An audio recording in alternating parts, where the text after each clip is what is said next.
नंदी के ताना पिया अब ना सहाता, तू बड़ा बहरा तारा कुछ ना बुझाता, कुछ ना बुझाता। भरोसा रख अपना मराद पे हो, मराद पे। भूखे सुतहतानी हो रोके सुतहतानी, भूखे सुतहतानी रोजे हम दर्द से, कहियो मर जाए तब के टरक से। भूखे सुतहतानी रोजे हम दर्द से, कहियो मर जाए तब के टरक से।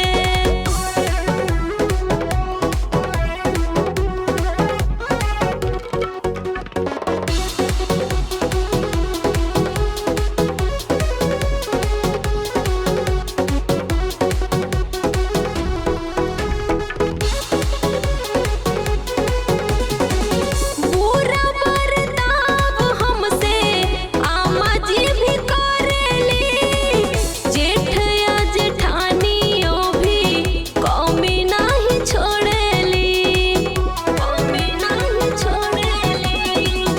बुरा बर्ताव हमसे आमा जी भी करेली, जेठ या जेठानियों भी कौमी नहीं छोड़ेली। बस करा चुप रहा ए हो मोरी रानी, फोन के मम्मी से बात करतानी। राशन किने आइल रहनी सड़क पे हो, सड़क पे। भूखे सुतहतानी हो रोके सुतहतानी, भूखे सुतहतानी रोजे हम दर्द से, कहियो मर जाए कब के टरक से। भूखे सुतहतानी रोजे हम दर्द से, कहियो मर जाए तब के टरक से।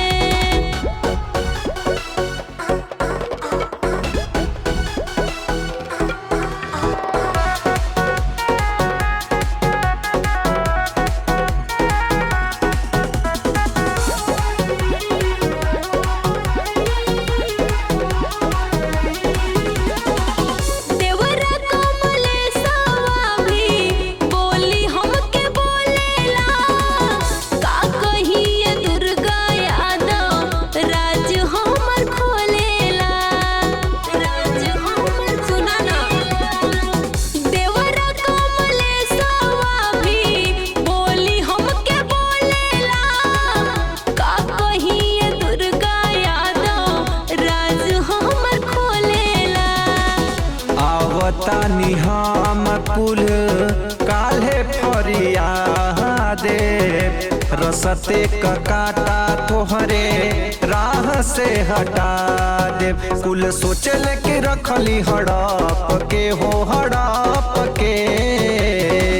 भूखे सुतहतानी हो रोके सुतहतानी, भूखे सुतहतानी रोजे हम दर्द से, कहियो मर जाए कब के टरक से। भूखे सुतहतानी रोजे हम दर्द से, कहियो मर जाए कब के टरक से।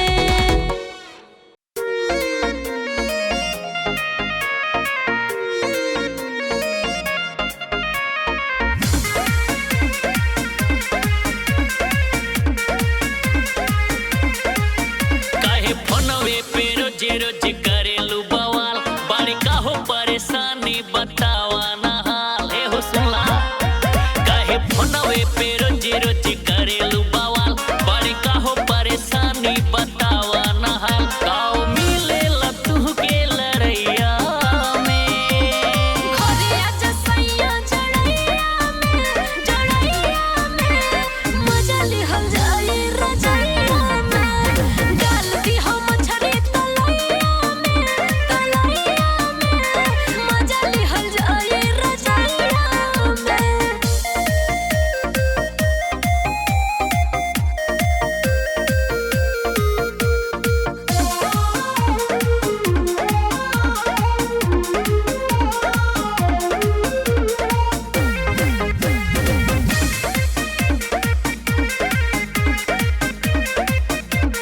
हाल बेहाल भइल बरदैया, देह सिहरावे पवन पुरवैया। खटिया बिछाला ना भीतरिए रानी, ऊपर से जाड़ा के बतावा तानी।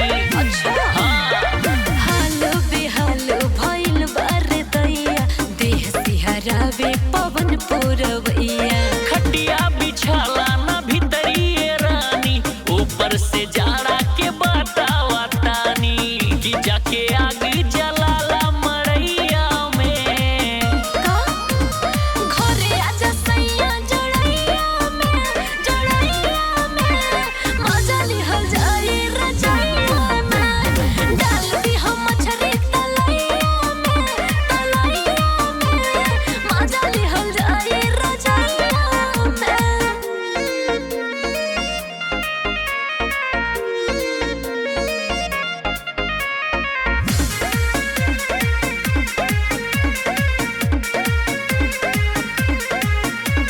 चढ़ल जवानी भइल बाटे पानी, राइटर महेंद्र काटत हमें चानी।